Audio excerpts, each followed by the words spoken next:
The Four Agreements, Chapter 6, The Toltec Path to Freedom, Breaking Old Agreements. Everyone talks about freedom. All around the world, different people, different races, different countries are fighting for freedom. But what is freedom? In America, we speak of living in a free country. But are we really free? Are we free to be who we really are? The answer is no. We are not free.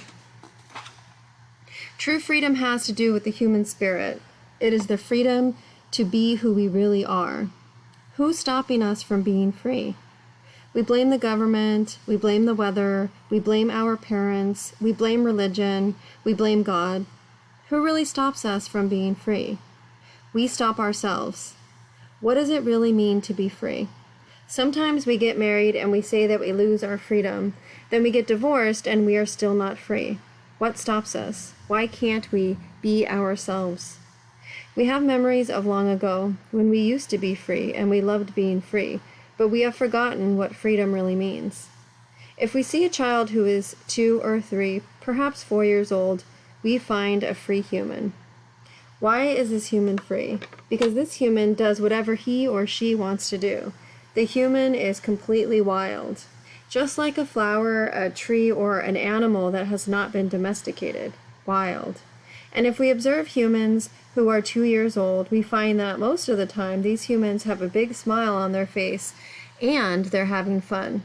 They are exploring the world. They are not afraid to play. They are afraid when they are hurt, when they are hungry, when some of their needs are not met. But they do not worry about the past, don't care about the future, and only live in the present moment. Very young children are not afraid to express what they feel. They are so loving that if they perceive love, they melt into it. They are not afraid to love at all. That is a description of a normal human being. As children, we are not afraid of future or ashamed of the past. Our normal human tendency is to enjoy life, to play, to explore, to be happy, and to love.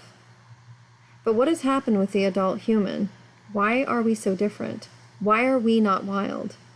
From the point of view of the victim, we can say that something sad happened to us. And from the point of view of the warrior, we can say that what happened to us is normal. What happened is what we have, the book of law, the big judge, and the victim who rule our lives. We are no longer free because the judge, the victim, and the belief system don't allow us to be who we really are. Once our minds have been programmed with all that garbage, we are no longer happy. This chain of training from human to human, from generation to generation, is perfectly normal in human society. You don't need to blame your parents for teaching you to be like them. What else could they teach you but what they know? They did the best they could, and if they abused you, it was due to their own domestication, their own fears, their own beliefs. They had no control over the programming they received, so they couldn't have behaved any differently.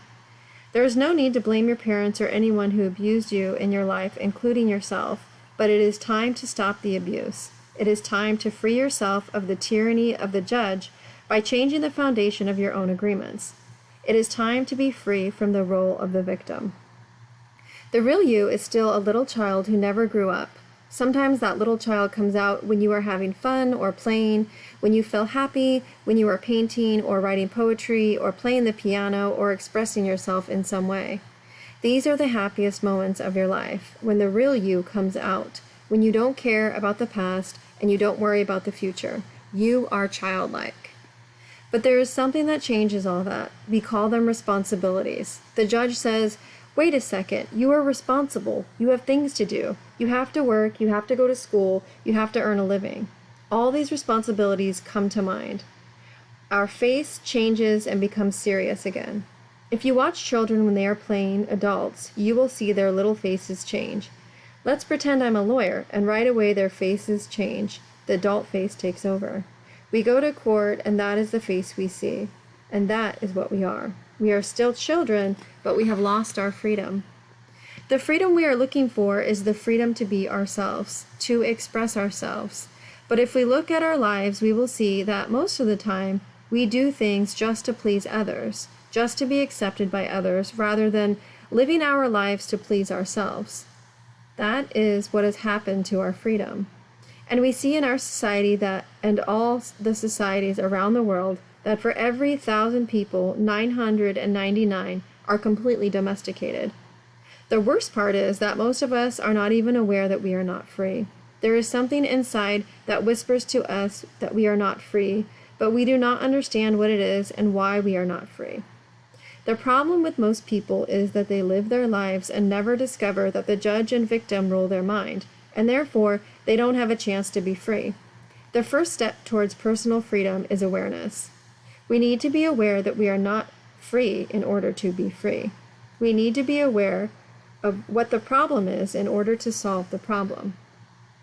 Awareness is always the first step, because if you are not aware, there is nothing you can change. If you are not aware that your mind is full of wounds and emotional poison, you cannot begin to clean and heal the wounds, and you will continue to suffer. There is no reason to suffer. With awareness, you can rebel and say, "This is enough." You can look for a way to heal and transform your personal dream. The dream of the planet is just a dream. It is not even real. If you go into the dream and start challenging your beliefs, you will find that most of the beliefs that guided you into the wounded mind are not even true. You will find that you suffered all those years of drama for nothing. Why? Because the belief system that was put inside your mind is based on lies. That is why it is important for you to master your own dream. That is why the Toltecs became dream masters. Your life is the manifestation of your dream. It is an art. And you can change your life anytime if you are not enjoying the dream. Dream masters create a masterpiece of life. They control the dream by making choices. Everything has consequences, and a dream master is aware of the consequences. To be Toltec is a way of life. It is a way of life where there are no leaders and no followers, where you have your own truth and live your own truth. A Toltec becomes wise, becomes wild, and becomes free again. There are 3 masteries that led people to become Toltecs. First is the mastery of awareness. This is to be aware of who we really are with all of the possibilities. The second is the mastery of transformation, how to change, how to be free of domestication. The third is the mastery of intent. Intent from the Toltec point of view is that part of life that makes transformation of energy possible. It is the one living being that seamlessly encompasses all energy, or what we call God. Intent is life itself. It is unconditional love. The mastery of intent is therefore the mastery of love. When we talk about the Toltec path to freedom, we find that they have an entire map for breaking free of domestication. They compare the judge, the victim, and the belief system to a parasite that invades the human mind. From the Toltec point of view, all humans who are domesticated are sick.